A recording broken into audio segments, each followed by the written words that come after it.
Ora então, querido ouvinte, muito obrigado por estar mais uma vez connosco aqui na sua Sem Igual Rádio. Continuamos na nossa celebração do 6º aniversário e hoje temos à conversa o pastor Lourenço.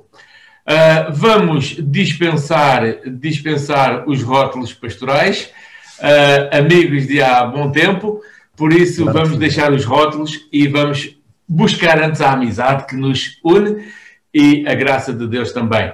Lourenço, obrigado por estares aqui conosco e primeira pergunta, nome da igreja ou nome do ministério a que estás associado ou dos ministérios? Bom dia, Vítor. Olha, para já, obrigado pelo convite e espero de facto que seja uma conversa. Aliás, será sempre agradável estar à conversa contigo, portanto, por isso também foi uma das razões que aceitei este convite. Obrigado. Em relação à igreja, a igreja que eu presido chama-se IPAG, Igreja Presbiteriana Aliança da Graça. Portanto, e mudámos de nome. Aliás, este ministério, se quiser, já tem mais de 20 anos. Portanto, não começou comigo, começou com um antigo líder, que entretanto, por motivos que não vêm ao caso, teve que sair, então eu retomei em 2009. Aliás, digamos, dei continuidade, eu e esta equipa que estamos, demos continuidade a este ministério em 2009. Portanto, vai para lá já 2021, eu diria que vai para 12 anos que eu pastoreio, portanto, como nesta igreja. Uma igreja presbiteriana, de facto, mas presbiteriana no que se refere, digamos, à doutrina e à soteriologia da salvação. Se bem que nós incorporamos, só para caracterizar um pouco, incorporamos também os dons ministeriais, que é algo, como tu sabes, Vítor, não está muito, digamos, de acordo com a linha presbiteriana. Também em questão, portanto, da doutrina pentecostal, do batismo no Espírito, nós adotámos também algo do género, já veio de trás e eu vi. Bom, somos uma igreja em células, somos uma igreja praticamente discipulado 1 a 1, e somos uma igreja que tem uma grande componente social, de facto. Eu gosto particularmente de igrejas que têm uma base doutrinária, como disseste, calvinista, mas que conseguem ter alguns pontos que se retiram também de outros sítios e que podem servir de edificação e bênção. No caso, os dons do Espírito, a ação do Espírito Santo, que às vezes é muito fechada em determinadas igrejas. É verdade, Maia. Portanto, nas igrejas ditas tradicionais, vamos dizer assim, históricas, de facto, eu penso, isto não é uma crítica, mas eu acho que muitas delas não deram um salto. A ação do Espírito ao longo da história da Igreja caracteriza-se por ir incorporando, isto pela história, vamos dizer recente, não é? A partir da Reforma, não é? Nós vemos que o Espírito Santo vai introduzindo, digamos, mais coisas na Igreja. Portanto, eu lembro-me tanto os dons espirituais como o movimento pentecostal, para mim foi uma ação do Espírito, digamos, a reentrar, portanto, com essa característica, digamos assim, na Igreja. Muitas igrejas não acompanharam isso. Mais tarde, na década de 60, podemos ver também o Ministério da Fé. É evidente que isso também derivou, portanto, para coisas como a confissão positiva, que não foi bom, mas o que é bom, retendo o que é bom, de facto, é salutar. Também me lembro também da adoração, também sofreu uma evolução. Tudo, podíamos dizer, é a ação do Espírito ao longo da história da Igreja. O Senhor Jesus disse que sem Ele nada podemos fazer. E tendo em atenção que Ele subiu ao céu para nos deixar o Espírito Santo, então faz todo o sentido dizermos que sem o Espírito Santo nada podemos fazer. Exatamente. E, portanto, uma pergunta importante. Quando eu mesmo entrei para o seminário, para o Instituto Bíblico Português, já lá vão 30 e quase 40 anos, já estou a ficar velhote. É melhor. Essa deixa passar. O que aconteceu é que nós éramos um grupo de 31 alunos novos para o primeiro ano de seminário. Desde aí dá-me ideia, especialmente nos últimos tempos, que as vocações têm vindo a decair. Será verdade ou é só ideia minha? Vocações, portanto, entende-se as chamadas para o pastorado, as chamadas para um seminário, as chamadas para o ministério, como nós dizemos. Olha, Maia, eu em relação a isso sou talvez um pouco radical. Eu diria que não é as chamadas, portanto, para o ministério que está a cair, é a Igreja. A Igreja em Portugal, nós temos de ser realistas, a Igreja em Portugal não existe. nós somos um país, portanto, não alcançado. Caracteriza-se, de facto, por um país não alcançado, um país que tem menos de 1% aliás, menos de 2% da população, neste caso evangélica, e nós temos para aí menos de 1%. Portanto, ou seja, Portugal tem que ser alcançado para o Evangelho. O que significa, de facto, se calhar nem faz muito sentido falar dessa questão da vocação para o Ministério. Digo eu. Eu creio que é urgente haver um avivamento em Portugal.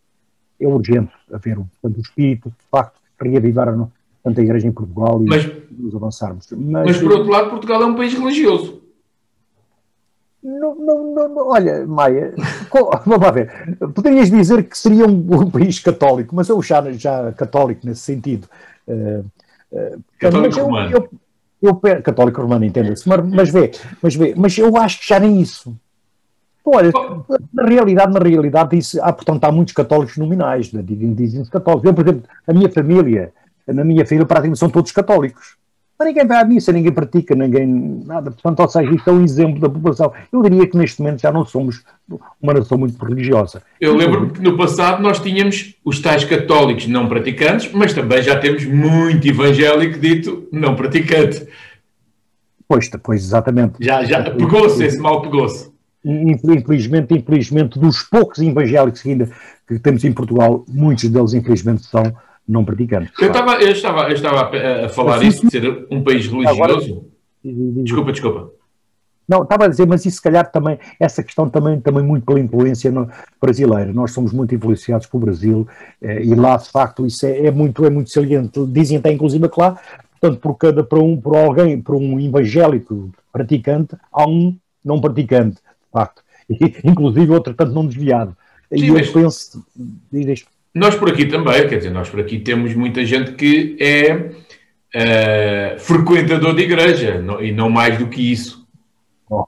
Maia, isso é tudo fruto de uma coisa que eu disse há pouco, na minha modesta opinião. Sim, estamos a falar de opiniões e entendimentos. A igreja em Portugal, de facto, portanto, tem que começar a existir, digamos assim. Portanto, portanto, é evidente que isso são tudo frutos disso mesmo. Portanto, temos pouca gente e, portanto, dentro desse pouco, muitos espaços são isso que tu dizes, portanto, não praticantes, muitos são frequentadores, não vivem o Evangelho, é isso que estás a dizer. Outros nem frequentam. Pronto, e é isso, é a realidade da Igreja em Portugal, de facto. Costuma-se dizer somos poucos, mas bons, mas a única parte verdadeira aí é que somos poucos. Agora os bons, vamos lá ver. Também, não, mas Maia, vamos lá, também vamos dizer. Também não somos assim tão maus. Não, e não é só isso. Eu creio, de facto, Deus guarda sempre um remanescente. Claro. Há sempre um remanescente. E para mim, a minha esperança é que esse remanescente comece, de facto, a posicionar-se. Portanto, a posicionar-se. Então, porque um avivamento e uma igreja ou de uma nação começa com poucos, geralmente. A gente vê lá muita história, começa sempre com os grandes avivamentos, começaram com poucos. Inclusive alguns até começaram só com um, não é? Portanto, e mesmo o primeiro avivamento que houve, de facto, o início da igreja lá em Pentecostes, portanto, começou com uns míseros, passa a expressão, 120. Uhum. E chegou até hoje. Portanto, eu diria que é preciso que esse remanescente que existe, que é visível, de facto, em Portugal, que se posicione e que busque esse poder do avivamento. Eu estava a falar isso porque ainda há dias o nosso Presidente da República, que tomou posse, foi ao Vaticano para receber a bênção papal. Quando acontece muitas outras coisas por aí, nós vimos que, por exemplo, os bombeiros compram um caminhão novo e chamam o padre para ir benzer o caminhão. No entanto, Portugal diz que é um país laico. Quer dizer, há aqui uma certa tradição. Eu entendo. Prática que não diz que o laicismo. Exatamente, não diz, de facto. Mas o que é um país laico? Atenção, um país laico é diferente de um país ateu. Um país laico é aquele que, nas suas resoluções, não deixa que a religião interfira. Isso não acredito. Aliás, penso que foi Mário Soares quem caracterizou bem. Mário Soares diz laico. Ele não era, portanto, antirreligioso, não era antirreligioso no sentido de perseguição ou de... Não, ele só, portanto, na sua ação, na sua, vamos dizer, na sua decisão política não deixava que a religião interferisse. Portanto, e nesse sentido nós somos um país laico. Agora, há uma série de costumes, usos e costumes. Isso é o que eu chamo a essas práticas, de facto. É usual, portanto, sempre foi simples chamar-se o padre para benzer, portanto, a ambulância. É usual, por exemplo, as pessoas batizarem os filhos. Eu sou pastor e tenho familiares meus que não me disseram, não me chamaram para batizar os filhos, batizar os outros. Na Católica, Vítor, acho que nunca entraram numa missa, se entraram foi só uma vez, se calhar para um casamento. Eu vou fazer o casamento deles. Exatamente, portanto, mas exatamente, portanto, ou seja, vão batizar os filhos, porquê? Porque é socialmente, digamos, é socialmente apropriado dentro da tradição de Portugal. Eu não acho que isso sejam, portanto, na prática, isso sejam atos religiosos, digamos assim. Portanto, é uma prática, de facto, são usos e costumes. Eu incorporo isso em tudo. Em Portugal, usos e costumes. E penso que não estou muito longe da realidade, de facto. Portanto, será que a maior necessidade em Portugal é a pregação do Evangelho? Exatamente. É a necessidade. É pregar Cristo, exatamente. É a grande necessidade em Portugal. Embora que toda a gente, do modo geral, reconheça isso, muitas vezes, se tomarmos atenção, vimos que há mais gente a anunciar a sua igreja, o seu grupo, do que a pregar Evangelho. Ou seja, deixa-me ver se eu consigo explicar. Lá no trabalho, um crente diz, vem à minha igreja, vem à minha igreja, em vez de anunciarmos, olha, conheces Jesus e Jesus ama-te e quer salvar-te. Olha, vai, portanto, em relação... Eu só estou a arranjar amigos hoje, não é? Não, exato, mas olha, deixa-me dizer-te o seguinte, graças a Deus que ainda alguém convida para a igreja. Do mal ou menos. A prática por aí é nem para a igreja. De facto, é verdade. Mas tudo isso, para mim, são sintomas de uma igreja muito frágil. Em todos os aspectos. Não só em número, mas também, vamos dizer, em qualidade. Isto em qualidade, entre aspas. Sim. Entre aspas, dá para entender. É tudo fruto disso. O que acontece? Quando se começa, portanto, a buscar uma denominação em vez da igreja, do Evangelho de Cristo, vamos lá ver, eu chamo isso uma ação na carne, vamos dizer assim. Portanto, o que falta na igreja, para ela, portanto, o que falta na igreja, para ela explodir, portanto, é a ação do Espírito Santo, daquilo que falaste há pouco. É buscar a presença, é buscar o poder do Espírito. E quando se busca esse poder do Espírito, então, todos os atos consequentes, portanto, já não são assim. Prega-se Cristo e não se prega a dominação. Aliás, a dominação ou a igreja, de facto, é algo secundário na pregação do Evangelho. Mas a realidade é quando isso não acontece, e nós vemos isso em Coríntios, lá naquelas dissensões que havia lá na igreja, aquele pessoal estava todo na carne. Portanto, um dizia, eu sou de Paulo, eu sou deste, eu sou daquele. Portanto, e o apóstolo Paulo vem criticar e dar um alerta, de facto, àquelas pessoas disso. E em Portugal é a mesma coisa. Portanto, o pessoal está todo, portanto, vamos dizer, infelizmente, as igrejas são como um clube de futebol. Portanto, eu sou do Benfica, tu és do Sporting, aquele é do Porto, aquele é do Guimarães. Os do Benfica estão desculpados. Bom, graças a Deus, Maia, portanto já ganhamos o dia hoje. Se bem que nesta altura tive uma coleção de ouvintes a desligar a rádio, pronto. Não, mas está bem, mas não, porque o Benfica está assim tão mal, olha, está como a igreja, se quiseres. O Benfica está assim como a Juventus, pronto, jogam os dois a mesma coisa, coitados. Juventus. Não, mas pronto, isto foi lá. Voltando aqui ao nosso tema, porque o nosso tempo caminha e o relógio não para. Lourenço, em tanto tempo de ministério, tanto tempo, os tais 12 anos, tempo pastoral, certamente há uma ou outra história, ou muitas, que podem servir de bênção para os ouvintes. Dá para, sem citar nomes, como é óbvio, dá para contar uma ou duas, assim, rapidamente, de algo que Deus tenha operado, feito, um acontecimento marcante que os ouvintes possam dizer, pronto, isto é a ação de Deus. Olha, Maia, eu, portanto, quando tu disseste que o tempo está a terminar... Temos tempo, nós temos o tempo todo. em termos de milagres que Deus tem feito na igreja portanto, que eu junto do povo que eu pastorei, eu tinha aqui se calhar um dia inteiro para falar sobre isso, mas há e ontem inclusive, portanto eu preguei, portanto nós temos 4 pastores que pregam habitualmente, e ontem calhou-me em sorte, portanto foi a minha vez. E eu preguei precisamente sobre isso, sobre o poder do Espírito, aliás, sobre o poder da fé, se quisermos. Mais ou menos o tema foi esse. Então, portanto, citei ali uma série de exemplos de milagres, num determinado contexto, que Deus fez na nossa igreja. E no fim daquilo, portanto, claro, tive que ter um bocado de cuidado, senão passaria do tempo. Mas no fim daquilo tudo, houve uma pastora que entrou no meu gabinete no fim e disse-me: pastor, houve um milagre que de facto extraordinário que aconteceu, que tu não ficaste ali. Eu disse: não fiz porque esqueci-me e a intenção, portanto a intenção era outra, o objetivo era outro, por isso é que eu deixei passar esse grande milagre. Foi uma pessoa que rejeitou na nossa igreja. Portanto, isso pode chocar muita gente. Não sei se... Portanto, isso, e peço perdão por isso. Mas tu tu conheces, portanto, uma criança que tinha 80 para cima do 90% de incapacidade, que era a Catarina.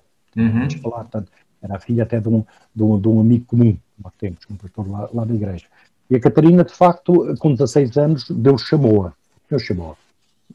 Então ela estava completamente incapacitada e numa manhã a mãe foi vê-la como é que ela estava e entrou em paragem cardiorrespiratória, entrou em paragem.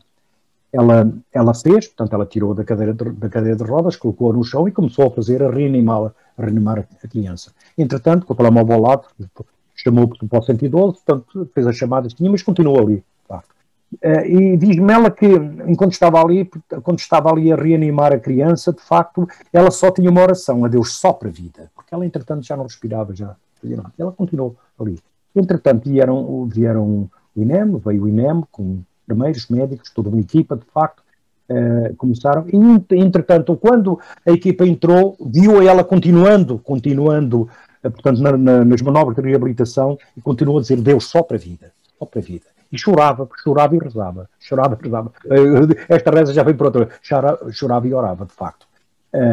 Entretanto, ela, naquele entretinho, ligou para mim, eu comecei a orar e eu fiquei muito, muito, muito zangado com Deus, de facto, porque a Catarina era uma criança muito especial para nós. Era como um exemplo, digamos. A Catarina era um exemplo do nosso ministério. Do nosso ministério. Nós amávamos muito a Catarina. Eu sei que uma vez ela foi para o hospital e eu ia lá todos os dias a orar por ela, portanto deixavam-me entrar como pastor, eu podia entrar, ia lá orar por ela, pelos pais. Foi uma coisa extraordinária, de facto, havia uma ligação. E eu, portanto, quando soube daquilo, fui orar e fui brigar um pouco com Deus, e Deus depois falou comigo, acalmou-me, e entretanto ela reanimou, foi para o hospital. Entretanto, houve ali uma médica que virou-se para a mãe e disse: olha bem, o que é que você estava ali a rezar? Daí eu dizer rezar. E ela disse: olha, doutor, eu estava ali, pronto, estava a reanimá-la e estava a dizer: Deus sopra a vida. E ela disse: olha, de facto, Deus ouviu a sua oração, de facto, porque essa criança ressuscitou.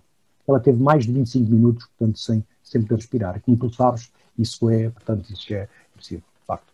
Digamos que e de facto a criança ressuscitou. E porquê? Porque depois Deus, em oração, Deus falou comigo sobre isso. Digamos que a igreja, Deus, por misericórdia de nós e dos pais, deu-nos mais 3 dias. Nós, digamos, fazemos, como diria, nos preparamos, portanto, para a partida. De facto, Deus falou muito comigo nessa altura. Eu fiz o culto da criança. Foi uma bênção no sentido de, portanto, Deus a falar comigo, com todos, com os pais, falou com toda a gente e ela partiu em paz. Mas é esse detalhe que passou despercebido, aliás, passou despercebido a muita gente, mas eu não me canso de contar esse milagre. A criança ressuscitou. Quase. Os médicos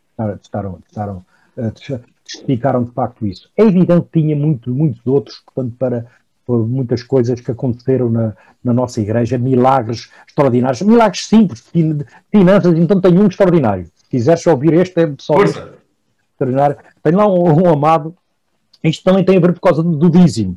Nós ali na igreja, portanto, pregamos dízimos, ofertas, pregamos isso tudo. Então, houve um amado que um dia estava numa crise financeira daquelas muito grandes. E ele diz ele que tinha 3 contas para pagar.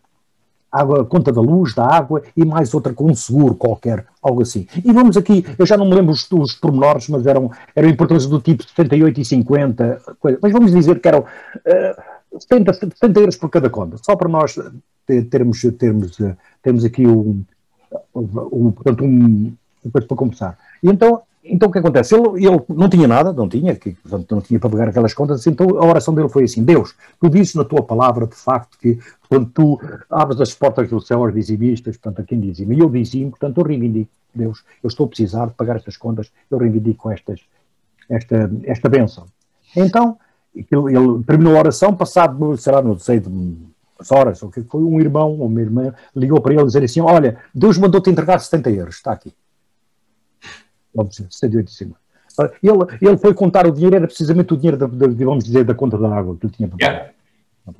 A seguir houve outro, mais outro: olha, Deus mandou-me entregar, olha, senti no coração em dar-te uma oferta, portanto, fulano, está aqui 48,70, portanto, que era a outra conta. E o último, de facto, era a última conta, vamos imaginar que era, portanto, em 40 euros, de facto. Ele diz que estava ali à volta lá, portanto, a fazer umas arrumações em casa, então encontrou umas calças velhas. Está aqui, já sujas, isto é para deitar fora, diz ele. Mas, por simples, não meteu a mão no bolso das calças e o que é que lá estava? Portanto, precisamente o dinheiro para pagar a terceira conta. Portanto, são coisas que Deus vai fazendo e muitas outras. Dessas eu tenho muitas também. De ressurreição, aconteceu com a minha mãe. Aconteceu com a minha mãe há mais de 40 anos. Ela esteve muito mal no hospital em Santa Marta. Teve 7 meses e 20 dias dentro de uma tenda de oxigênio, deitado líquido num pulmão. E acabou dada como morta. Estava a caminho, já na maca, tapada, já estava a caminho da urna congeladora, não é? Da urna frigorífica para se preparar o funeral. E nesse item, uma médica passa em sentido contrário, lá por aquele corredor, destapou-a, porque a conhecia, resolveu fazer uma massagem cardíaca naquele mesmo sítio, em cima da maca, já com ela a ir para o zero, como se chamava, não sei se ainda se chama, e ela recomeçou a viver ali, ainda viveu mais uns bons anos. Portanto, todas essas coisas acontecem. Estavas a falar de dinheiro e de alguém ir fazer a sua oferta.